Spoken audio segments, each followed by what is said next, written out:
Welcome to Implicating the Real. My name is Michael. I'm joined, as always, by my good friend Joe. Joe, how you doing? I'm doing well. Hello. And also joined by our good friend Liana. Liana, how are you doing? Good. All right. We're talking about Chapter 7 of Seth Speaks. Or is it Chapter 8? I knew Joe was going to point that out, so I didn't have to. First of all, the subtitle is The Potentials of the Soul, but the first sentence. Now we will resume dictation, and we are beginning Chapter 8. Ooh, Seth, what are you doing? So, yeah. It's a slip of the tongue, according to Rob. Surprised they just didn't ask him about it. Yeah, right? Yeah. I wonder how fast the dictation was. He always talks about it going like faster and slower, depending. Maybe Seth started off just kind of trucking. Yeah, I don't know. Presumably there's some part on Jane's end that is also talking, and so it'd be interesting if Seth blamed it on Jane. Yeah, right. It's like farting and blaming it on the cat. Got anything on the first page to start it off? We're talking about ghosts. I think that's on the next page, but I know that's what this chapter is about, is ghosts and spooky apparitions. Yeah, I don't know if this first page really captured what I thought it would be based on the subtitle. But what I got highlighted here it starts off by saying, it seems to you that you have only one form. And then later on it says, form is the result of concentrated energy, the pattern for it caused by vividly directed emotional or psychic idea images. The intensity is all important. Seems like that's the definition he's going to be using through this whole chapter. And, he's implying that our ideas of form are limited because we're not going by that definition, basically. Right. And basically the idea is you can psychically project some kind of form into the real world at another location besides the location that you're at. Not only can you, but all of us are doing this pretty much. It seems like time. Yeah, it happens a lot, and it happens in a much more subtle way than you might think. It says, any intense mental act, thought, or emotion will not only be constructed in some physical or pseudo-physical manner, but will also bear to some extent the imprint of the personality who originally conceived it.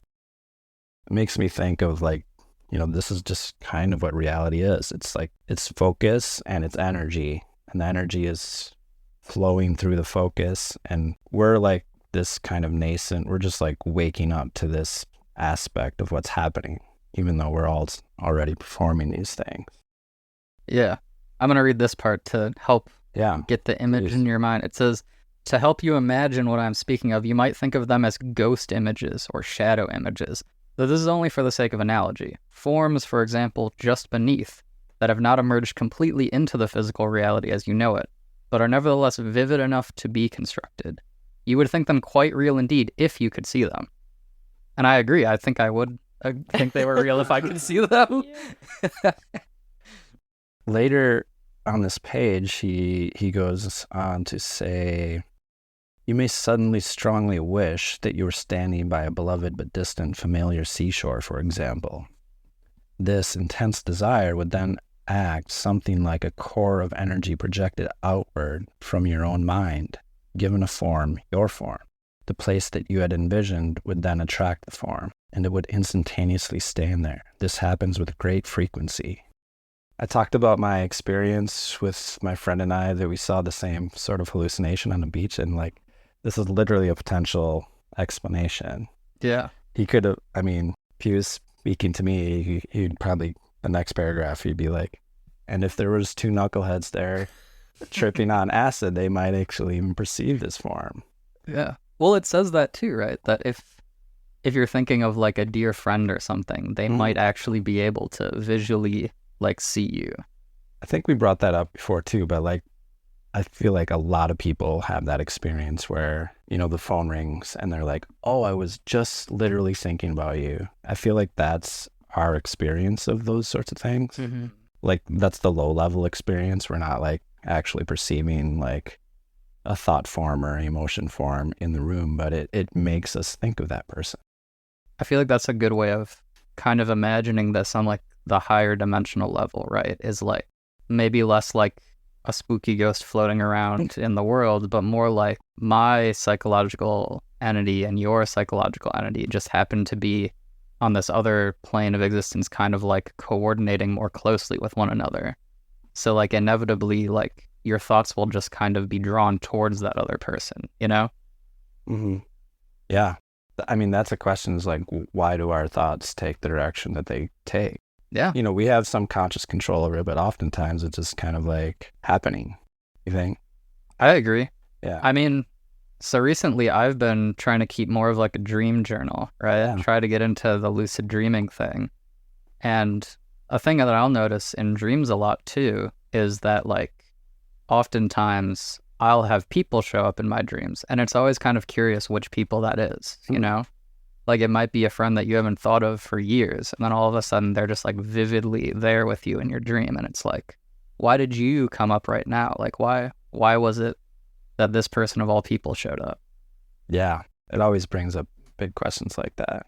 I often dream of someone, but they appear differently in the dream. Me too, yeah. And I don't know if that's like, am I perceiving another form of them, another reincarnational self, or is it amalgamation of, it's hard to say. Right, yeah, because maybe you identify who they are, but you see them as like their other self, you know? Yeah. Kind of touches a little bit on dream interpretation later in the chapter. I think we'll get to that. Yeah, we'll get there. Anything else on this in the beginning here? Just made me think of how many ghost sightings are due to just people projecting their thoughts to another place. Yeah. And Yeah. it's like we use the interpretation system that we have available to us, right? Like my coworker the other day was telling me about, he was having like a bad trip once, and then the phenomenon was like something told him to calm down, that it was going to be okay, like kind of talked him down and reassured him. And his interpretation of that was that it was like an alien, it's just the way his mind works. Like to him, aliens are real. And I was trying to explain to him that like, I think it's just, there was a real phenomenon then, and you're interpreting as an alien, but you could see how, I was trying to explain to him, you could see how like a religious person would think, this is a guardian angel, or this is Jesus or something. It's like whatever kind of system we give credence to kind of like ends up distorting the interpretation of the actual phenomena. Mm-hmm. And words kind of, the organic nature of words kind of like lend to this, you know, muddiness. You know, like ghost could be technically a good description, but it has all these other connotations, right? Yeah, to me, ghost seemed pretty close to what it was in the very broad sense. Yeah. Because I think the general, you know, accepted contemporary like definition of how people think about ghosts nowadays is like, usually there is this idea of like intense psychological energy that goes along with like the ghost phenomenon of like, you'll see sort of this apparition moving around, and you assume that there must be some kind of like attachment that it has to the location, which seems like kind of what Seth's talking about going on here, is that you are having the emotional attachment, and so you're kind of projecting the same sort of thing. It's just you don't have to be dead to do it. Right. Yeah. And presumably you'd be able to project maybe across time too. Yeah, I was going to ask about that. I would think. And he keeps referring to like this intensity being all important. I don't know, like what would have to take place in order for it to project into time rather than space? More intensity, or I almost brought this up earlier in the conversation, the phenomenon where like, oh, you were thinking about someone, according to Seth, there's a thought form that's kind of like in their presence, they start thinking about you, or the phone rings. A lot of times it's like a breakup scenario where people like have spent a lot of time together, they're very attached, and they're trying to like go their separate ways. But, you know, they can't stop thinking of each other. They consciously recognize like this relationship is ended, but it's like, it's kind of like a feedback loop. If one starts thinking about the other one, they're going to pick up on that energy. It just, the time part of it made me think of that, you know, like you're going to be longing for that time in the past, those good times. You send a thought form back in the past. And like, how does your experience of that in that moment change because there's a future version of yourself reminiscing? Have you ever had that feeling?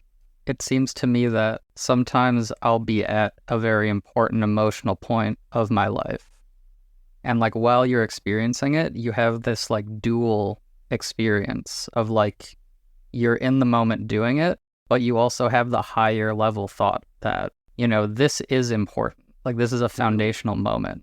And it almost feels as if it's being observed. Yeah. You know? Like you have the sort of self-conscious, like self-observation from the future looking at yourself. You know, like, I know I'm going to reminisce about this moment. I know I'm going to think about this moment. I can almost feel myself thinking about this moment, you know? That's so interesting because I remember in one of the, I think it was one of the Rigstat classes where he was talking about how Seth said that when you try to change your past or your future by like visualization or imagining, he mentioned that sometimes your current self will like essentially reach back into the past to communicate with your past self, like with your child self, to like plant like thoughts or intuition in there. And that's how like you can shape changes today. And he said that this occurs at any point in the time spectrum. So like your future self would also be coming back with information for you now if you're trying to like manifest a certain future outcome, just to like give you insight or thoughts, things like that. That's interesting. I'm trying to imagine, like, according to Seth, like the present is kind of this all-powerful, like cursory point. And because of our beliefs about time, we have these potential branches going forward and backward. And within that field of potential, like we're kind of on a trajectory. And it's usually like our past, because of the way we think of in time, our past is, you can think of that as a tail that's like pointing you in one of those potential directions going into the future. Did you want to talk about that now? Because that's later in the chapter, but I thought it was like one of the coolest ideas in this chapter. We can just jump ahead quickly. Yeah. I don't even know what you're talking about. All this stuff kind of like blends together for me. On page 90, I'll see if I can find the passage about it. There are probable pasts, therefore, that exist quite outside your comprehension. I'll go a little earlier than okay. that. We have mentioned events. There are also probable pasts, therefore, that exist quite outside your comprehension. Yeah. You choose one particular group of these and latch upon this group of events as the only ones possible, not realizing that you have selected from an infinite variety of past events. There are then obviously probable futures and probable presents. I'm trying to discuss this in your terms, since basically you must understand the words past, present, and future are no more meaningful as far as true experience is concerned than the words ego or conscious or unconscious. And if I skip a little before that, it says, you can know what happened in the past and have histories because according to the rules of the game that you accepted, you believe that the past, but not the future, can be perceived. You could have histories of the future in the present if the rules of the game were different. Yeah. What about that like hit you so hard?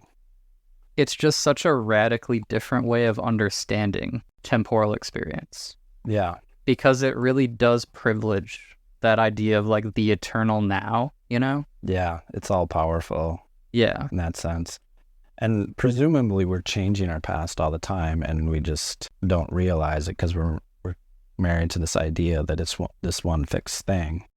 But like if you're jumping in probabilities, I guess you can conceive of it. And I think when we've been talking about probabilities, like in past episodes, I think we've been conceiving it that way. Like the past is this fixed thing and probabilities only jump off going in this direction. But they can jump in the other direction. Yeah. You know? So it's like you can be having an argument with a friend about something you did and you can be certain, like, I didn't do that. Like, you're like, I don't know why you're mad at me. Like, this other thing happened because you're seeing that probable past, but they're seeing a different probable past, presumably, you know? Yeah. Like, it really messes with the idea of, like, causality or even, like, personal identity, you know? Because you have sort of your choice of personal histories that could have led you to the point you're currently at. It draws into question, like, the idea of memory. Like, what is memory then, you know? Because that's the one thing that sort of roots us in this future-oriented direction, is that in the past we have memories, in the future we have predictions. And there's a distinction between the two, qualitatively. And it's like, how can we account for this qualitative difference between, you know, memories and predictions? Yeah. It's a continual struggle to, like, fully wrap your mind around it. But it does make sense to me that, Seth's assertions about time not being valid in the way we think it is, that things like this would imply, that would follow, If the true reality is outside of time as we think it, then these things do follow. It's just like, even though he's already like planted that seed, these things still like land very radically to our mindset. Mm-hmm. I wonder too, like if we get to the point where we're, in the context of what you're saying about Rick, like do we even need to like worry that much about changing the past if we're like not so attached to the idea that it is like this solid thing? I think everyone on this planet inevitably changes the past without even realizing they do. Yeah. Because as you change your belief set and your expectations constantly in the present, you modify the past to pull from the probable past the one that would make your manifestation possible. Yeah. So like whether or not you're aware of it, you are. But there's almost like, so can I share a quote that I dug up that I really love about what you were talking about, Joe? And I want to ask you guys something else. So this is from Dreams, Evolution, and Value Fulfillment, Volume 1. Seth is talking to Joseph, so Robert, about his mother. Mm-hmm. Seth says, "Your mother did not simply choose to believe in her old age in a different past than the one that was accepted by the family. She effectively changed probabilities. She was not deluded or obsessed. Her memory in that regard now was not defective. It was the memory of the probable woman that she became." So my understanding of that is like they all thought that she was maybe undergoing dementia or just delusion, but she was literally from a different timeline. And so she's over here asserting that her memories are real, and the family is asserting that she's wrong, and then Seth is basically like, you guys are not wrong, she's just from a different timeline. I think this happens constantly, all the time in our world. Have you guys heard of the Mandela effect? Yeah. I suspect, I wish I had the chance to ask Seth, but I suspect that's what the Mandela effect is, that we're just like two huge populations of people agreeing to the same probable present. Yeah. And then they're just from two different, they have two different histories. Do you want to explain the effect, just in case the listener hasn't had exposure to this idea? So the Mandela effect describes this phenomenon where huge portions of the population have like vastly different memories of the same incident, but they each insist that their memory has to be correct. Like, so for example, there's a group of people who assert that they remember Mandela dying in prison some years ago. Yeah, Nelson Mandela. Right, but like, and then there's the Berenstain Bears, where they believe that Berenstain is spelled ending in Stein. Another group insists that it was spelled Berenstain, Stain. Both groups will have memories saying like, no, I remember arguing with my mother about this, or like, I remember that it was stained specifically because I would remember it as like, like a food stain. People will say, I remember the Fruit of the Loom logo having a cornucopia with fruit in it, but Fruit of the Loom, the company, insists that was never part of the logo. Are they gaslighting us? It's just like stuff like this. Yeah, so, it's often surrounding like kind of minutia, right? But it kind of makes sense that way, that like things like that could like slip by. Yeah. Those distortions could slip by, where like a larger thing, like the Nelson Mandela thing is kind of big, but I think the people experiencing it was still like a periphery news story for them. Exactly.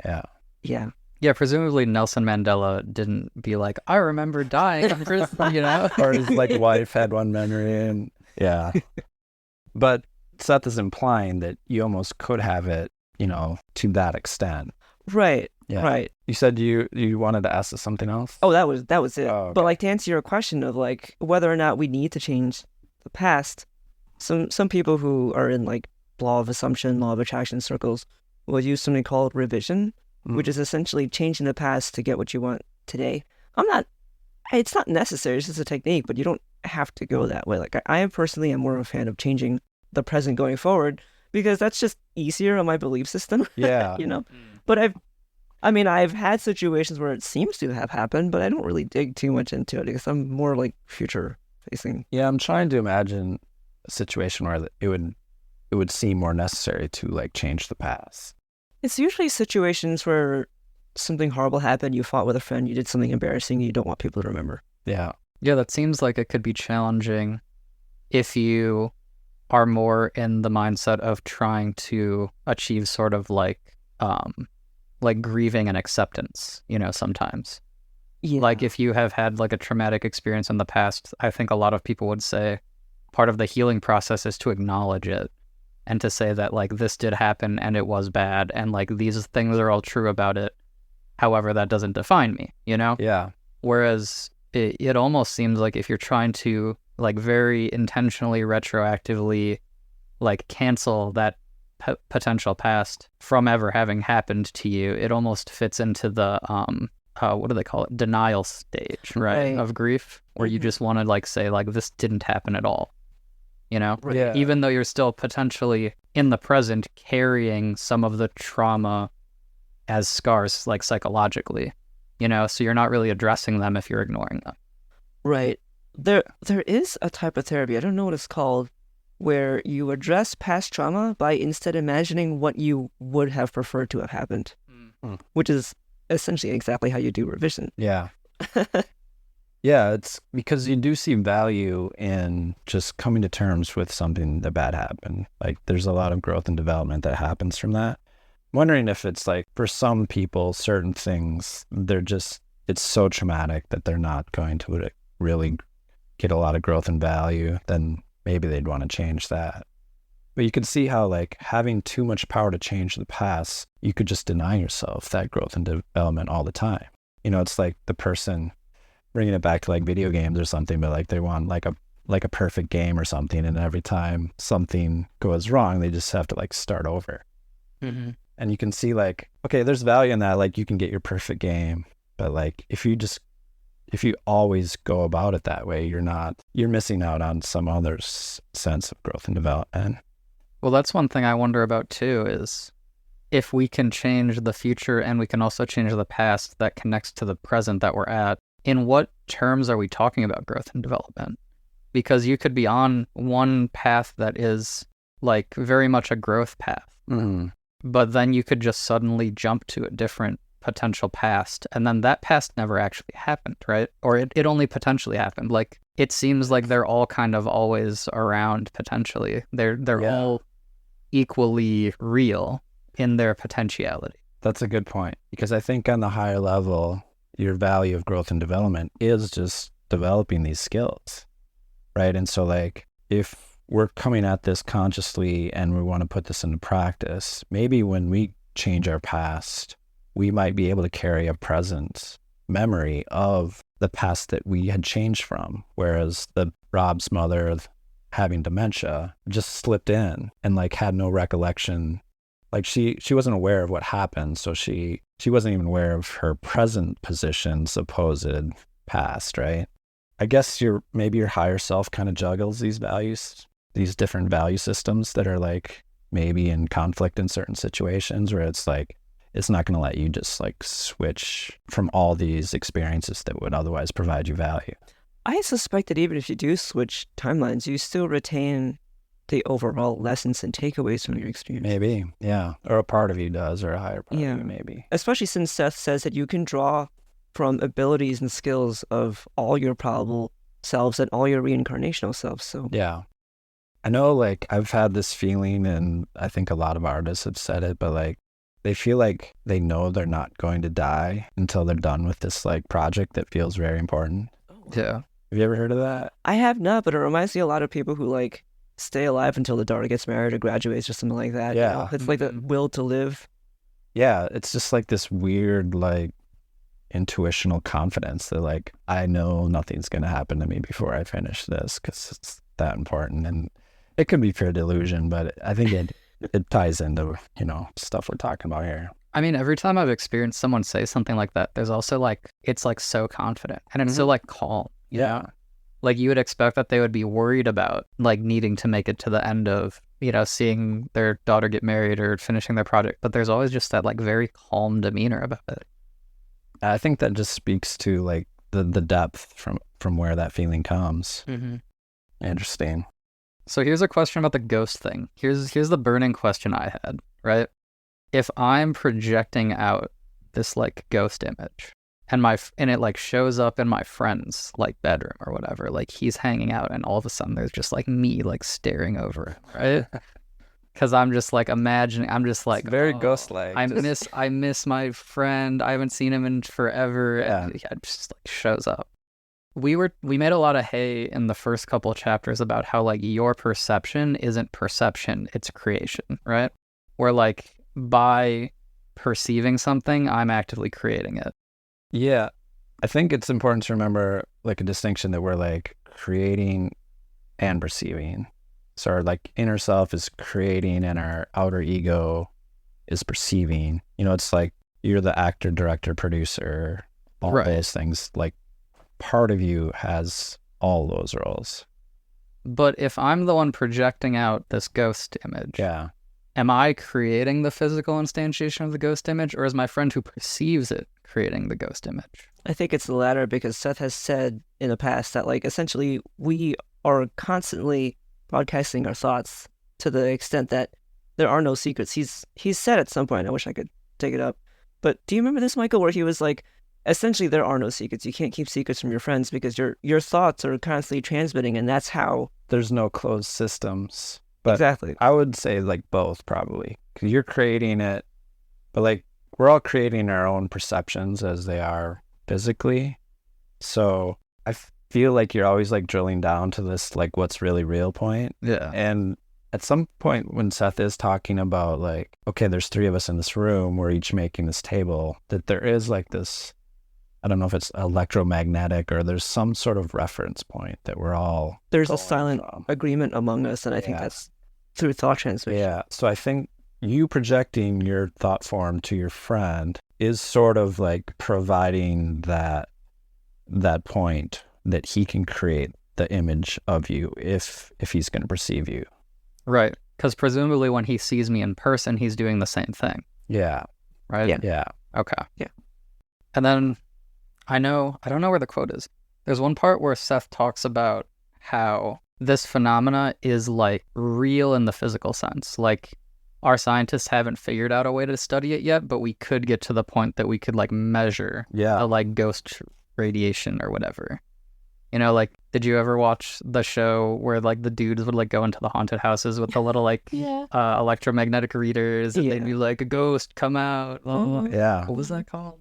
Like ghost hunters. Ghost hunters, yeah. So like presumably you could have like a ghost hunter's meter and you could like be finding ghosts and stuff. He's saying that, and yeah, I've never really looked into the current technology that they're using and what the legitimacy is there. It just makes me think of like, if this is something that people do all the time when they're thinking about different locations, there must be like locations in the world that just have like so much of this energy in them.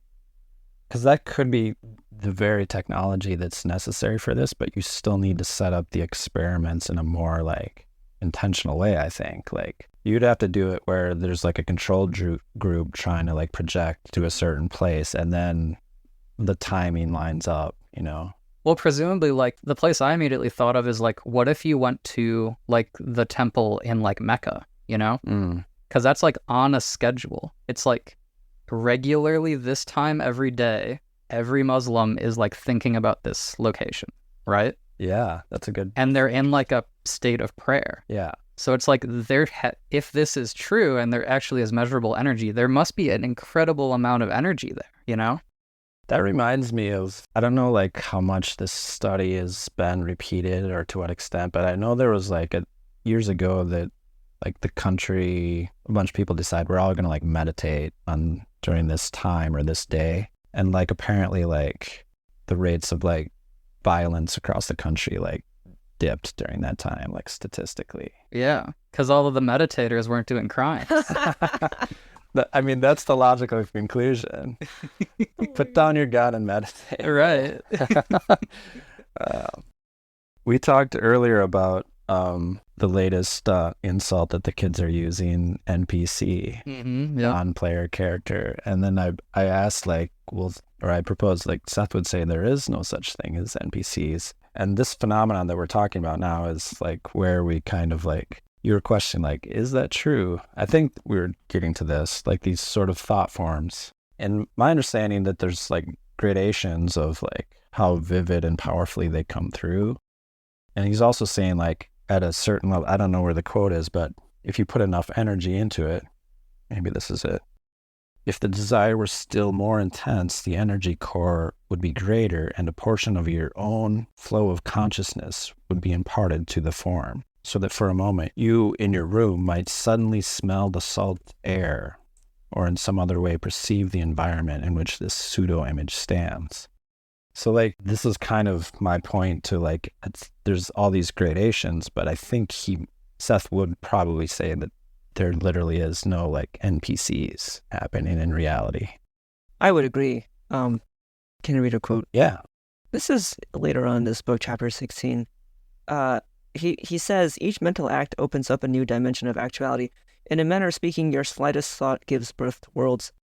That's the end of the quote. It reminds me of, I don't remember where he said this, but he was talking about how, like, if you think of a character, you give it life, and it goes on to exist and have, like, free will and sentience without even your awareness. Like, it's not aware of you, and you're not aware of it.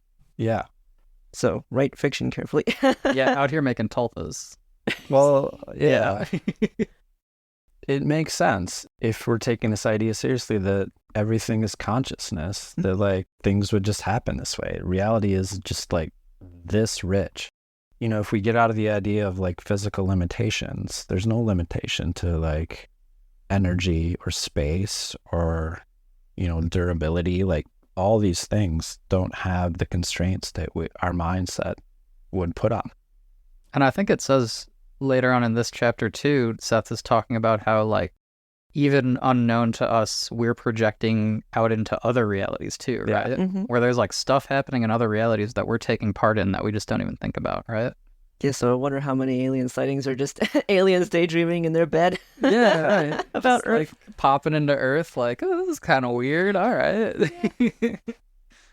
Yeah, so this idea that this thought form is projected, but it doesn't quite have our own flow of consciousness. Like it's not at that level, but I think it still is conscious at its own level in the same way that like, you know, the rocks and the earth and our whole environment, you know, according to certain thinkers, is consciousness too. Yeah. If you know, and you can do that sort of like little bit of like a flip, right? That like panpsychists often do, where you're saying like everything is consciousness, but like it's not consciousness in exactly the same way. Like there's, like you're saying, gradations of consciousness. So you don't have to always assume like the rock has these like desires. You could just be like, it's made of the same stuff that consciousness is made of. And I feel like our society like is deep into this trap of like binary thinking. It's either conscious or it's not. But like to me, gradations is way more intuitively true in almost every sense. But we always make these binaries. It's just a crutch that we need to get past.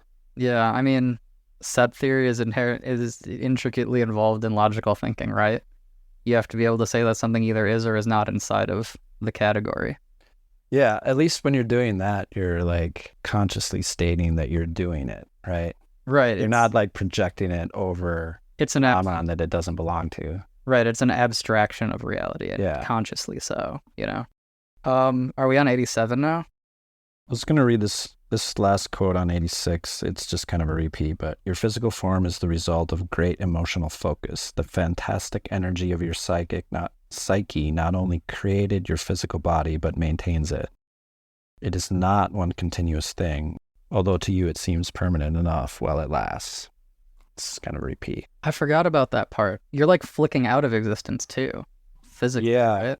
Yeah, constantly. He ends this paragraph, because the nature of energy and its construction, the body is actually blinking off and on. So we're like a fluorescent light. I think this gets to like some like quantum theory that's, you know, that science has discovered. You know, there's like a negative energy or like... I mean, weren't we talking earlier today about how everything is just electromagnetic energy? Yeah. So maybe it's sort of like a sine wave. Yeah. Yeah, we have like a frequency that we're sort of existing and not existing, like in this frequency sort of.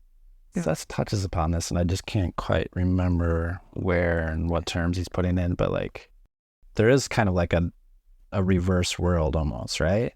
Like this, when we're blinked off, we're somewhere else. Yeah. Somewhere else. The astral plane?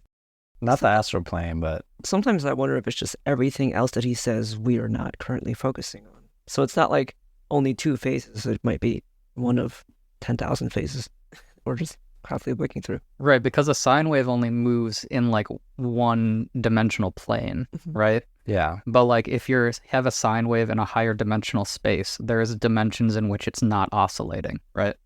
Yeah. But what are those things in space, like the negative dark energy or any of those sorts of phenomenon? I feel like that's pointing to a similar thing. I feel like like a black hole. Do you know a lot about dark energy? No. Like I was hoping you could explain, because my understanding of it is that it's sort of a remnant of a mathematical projection of like how much matter quote unquote should exist according to like math or theoretical like physics, right? Where they're like there should be this much matter for all the laws of gravity and the observed reality to be true at the same time, which it is, right? So they're projecting there should be all this stuff out there, but we haven't observed that much stuff.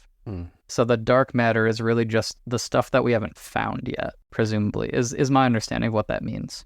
I really don't know enough about it to speak on it, but yeah, same. Something pretty wacky's happening. Or are you thinking of antimatter?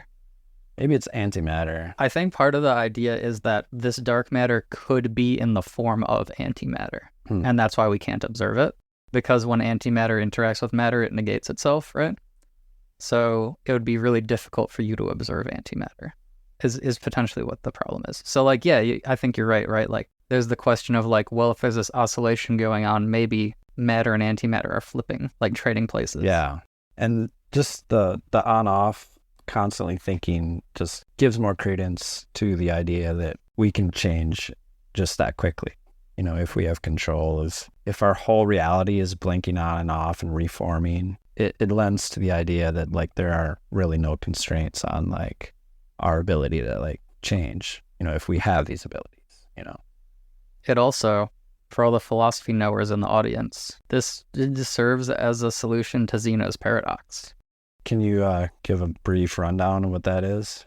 So imagine that I shoot an arrow at a target, right? Eventually you agree with me that after I let go of the bow, the arrow's gonna hit the target, right? I'm a pretty good shot. Yeah. For sure. Yeah. But think about this, right? At some point, the arrow has to go halfway. And at that point, it won't have gotten to the target, right? It's only gone halfway. And then at some point, it has to have gone half of that distance. So it won't have gotten to the target then. And you can do this ad infinitum, right? Yeah. Like, it'll have to have gone halfway over and over and over and over and over again.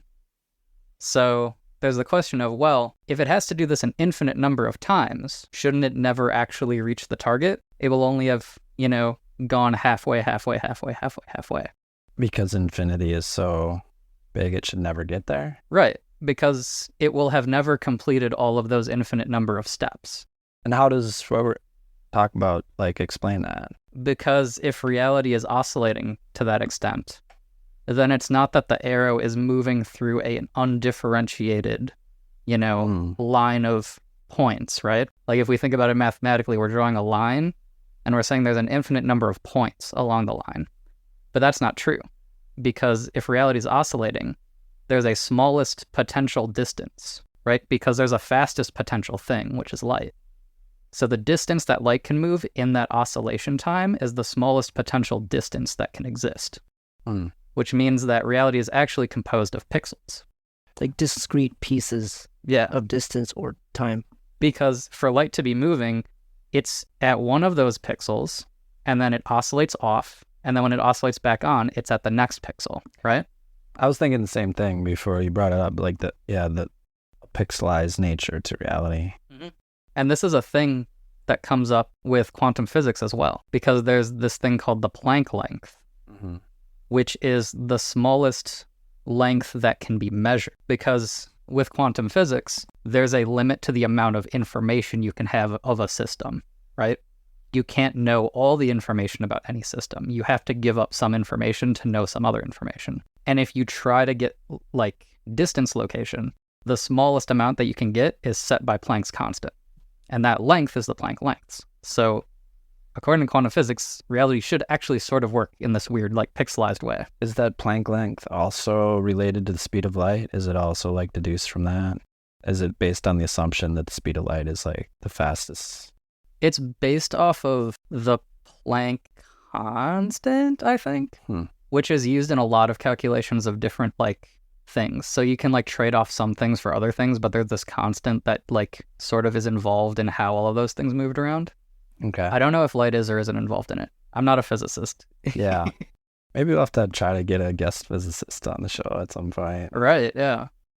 I feel like unknown reality has a lot of physics stuff in it, doesn't it? There is an Australian professor that taught the unknown reality course. Oh, really? Yeah. Who is very familiar with Seth. Glenn Payne.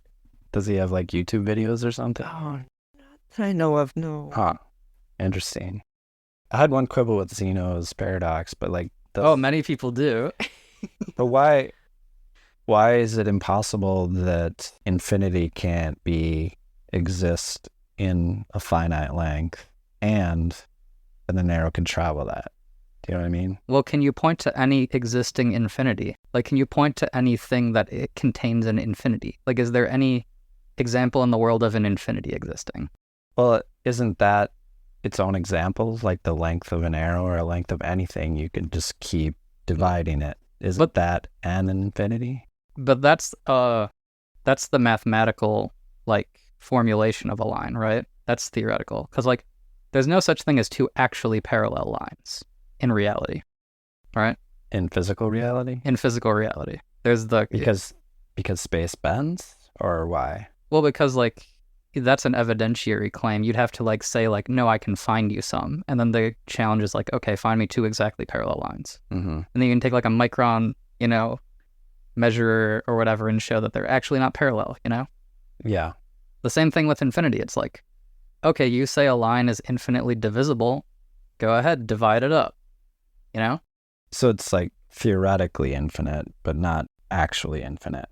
Our conception of mathematics assumes infinity implicitly, but the paradox shows that idea of infinity is itself kind of weird and that we should be suspicious of it. Well, this is what I said on a previous episode is like, we have a tough time conceptualizing infinity. Yeah. And we should, because it's like somehow it interacts with our numerical our system, but it's not a number, Yeah, it defies our ideas in a lot of ways. Yeah. Okay. To be continued. To be continued. Look, man, many people have tried to knock out Zeno at this point, but we still know who he is. He's got good marketing. I think Zeno's paradox got a ring to it. Mm-hmm. Yeah, people looking for good, like, any, like, young Zoomer parents out there looking for a good name for their kid, Zeno, think about it. Yeah. Gender neutral, probably. Yeah, why not? Xena, maybe, Zeno, warrior princess. We got there. You have something on 87? Okay. Seth steals Rob's beer. What the like? Does What? he blame Jane though? All right, I'm gonna read it. I'm gonna read up to it. Now, this is difficult to explain, and for our present purposes, it is not entirely necessary that you understand the reasons for this pulsing. But even physically, you are, quote, not here as often as you are. Your emotional intensity and focus create forms beside your physical body. However, their duration and degree are dependent upon the intensity of any given emotional origin. Your space is therefore filled with incipient forms, quite vivid, but beneath the regular structure of matter that you perceive. Then, Jane, as Seth, reached across the coffee table to take my half-full glass of beer. I note this because of the following. And then it's back to Seth. Rupert thanks you. You need not note this down. We slow down now and then to choose the particular word, for some of this material is rather difficult. Very interesting, is what Rob says. I had noticed the nearly regular variation in the speed of Jane's delivery not long after the sessions began. Each segment of this fast then slow tempo seemed to cover a few paragraphs at the most. The effect was much more apparent tonight than usual. So Seth is just like, oh, this is kind of tough material, and just goes, I'm gonna just take your beer real quick. This is hard to get through. But he does blame it on Jane again. He says, Rupert thanks you. Oh yeah, Rupert thanks you. Yeah. I can tell it feels like a mic drop moment, because like all the big ideas he dropped right before that, and he's like gonna drink a beer, or if he's like, oh, I need a drink after this. He's like, yeah, dude, you're actually like, you're oscillating, you're here and you're not here. I need a beer. Can you read a funny quote that reminds me of? It's way in the future in Unknown Reality, Volume 2. This is like Rob's notes. So Rob got her a glass of milk when like Jane for Jane, I think during a break. And then it reads, as Seth, Jane took a swallow of milk. She promptly made a most disapproving face. Her features wrinkled up. Her lips drew back distastefully. She held the half-empty glass of milk up to me, her Seth voice booming out. This is far different from any milk that I ever drank. It is like a chalk with chemicals, far divorced from any cow. And then it's just immediately back to Rob's notes. Still in trance, Jane set the milk aside. She didn't return to it, but sipped her wine for the rest of the session. I thought of that exact same moment. And I was wondering if it was actually Seth here. I don't know if he's just letting Jane bodily like enjoy the beer, or if like he's partaking, if he would have a comment on how it tastes, like different than he expects or something. Presumably we've kept beer pretty okay from like back in, the Middle Ages or wherever Seth was alive last, but like the milk nowadays is not good. Yeah. Kind of makes sense. Well, I don't know about back then. They probably weren't doing. I don't think they were doing pasteurization. I'm told now that raw milk tastes amazing, but it's like, I'm from New York and it's illegal to sell there. It's illegal to sell directly to consumer there. It's illegal, but we know some people who found some anyways around here. Is it illegal here too? I think so. Okay. I think it's illegal to sell, but if you walk up to them and you're friendly. You mean a cow? No, to a dairy farmer. Maybe it is illegal. I feel like when Daisy's talked about it, there's like a donation thing. Like there's a donation box. We can give you some milk and you can donate to us. We're not selling it. We're not selling it. Yeah. But yeah, if you are ever curious about raw milk, it sounds like Seth's a fan. So yeah. It's a crazy thing to be illegal, right? Yeah. It's because it's possibly dangerous. The pasteurization process kills a lot of the bacteria. Yeah, but I mean, so many things. Yeah, just as potentially. If cigarettes are legal, how's milk gonna be illegal? You know what I'm saying? Yeah. Yeah, man. Seth bullying Rob. Seth was always bullying Rob. I remember a lot of times, like in trance, Jane will be struggling to light a cigarette, and then Rob just like reaches over to help, and Seth is just like, "Oh, thanks." Rupert, thanks you. Yeah. I just have one quote at the bottom of 87. Unless you have anything else. Mm-mm. Now, anything that appears in physical terms also exists in other terms that you do not perceive. You only perceive realities when they achieve a certain pitch, when they seem to coalesce into matter, but they actually exist and quite validly at other levels. Just going by like things we've been talking about with these thought forms and ghost images, like we've trained ourselves to like have a certain threshold that we call reality and shut out everything else for better or worse. Yeah. Kind of reminds me of radios. The radio waves are always here. If you tune into one station, you're not aware of all the others, but it's still in the air here. Yeah. Yeah, you just have to be receptive to whatever frequency it's on. Mm-hmm. Yeah, and the idea would be like if you could expand that frequency, you would actually get a more rich version of reality. Where like if you take that literally, it would just be noise to us. But well, that's what we've been talking about, right? When we talk about like the idea of like undifferentiated chaos, I think it would be really overwhelming. Yeah, I don't think it'd be chaos. It'd be just really overwhelming. Right. Yeah, it would just be like too much for one person to perceive all the time. Yeah, like imagine if you could hear as well as a dog can. You just hear everything. You hear like a pin drop a block away. Or if you could see the full spectrum of light, you'd see like ultraviolet light too. You'd see everything. I feel like that'd be kind of cool. Like flowers have got to be like way better if you can see ultraviolet, Birds, I hear, are really beautiful too. Yeah. Like even birds that appear black are actually like really pretty. Yeah. As someone who works an overnight shift, I've often longed for like an auditory equivalent to the eyelid. If you could just like shut off your hearing, it'd be great. Mm-hmm. Earplugs are fine in lieu of that. Yeah. I'm trying to think. I'm just imagining big like flesh flaps like flopping over. It seems like it could be a bad thing, like back in the day when you needed to like hear things in the middle of the night just in case, I mean, even nowadays, man, like half these people out here driving like forklifts and stuff or just have their headphones and blaring music all the time, driving into walls. Yeah, the earbud phenomenon is its own version of that, I guess. Zoomers in the audience, don't hate me. I get it. You don't want to talk when you're in public. I get it. It's fine. I was wearing headphones in public way before it was cool. Yeah, you had your that out there. You had your Walkman with like the little like cord sticking out of it. I had the cord like before like Bluetooth. I'd like run it underneath my shirt and like hook it to my belt. You know, one of those guys. Yeah. That's our show, but fear not, the never-ending conversation continues next week. If you're enjoying the show, please be so kind as to subscribe, like, rate, and review. And if you're feeling frisky, tell a friend. Contact us at implicatingthereal@gmail.com. You can support the show at patreon.com/implicatingthereal. We are doing our best, but whatever support you can lend helps us appreciably. We are not affiliated with the publishers or proprietors, but we encourage you to get the books. You can follow along as we endeavor to dive deep into the Sethian worldview, and there's really nothing like cultivating your own relationship with the material. Until next week, we wish you a fond good evening.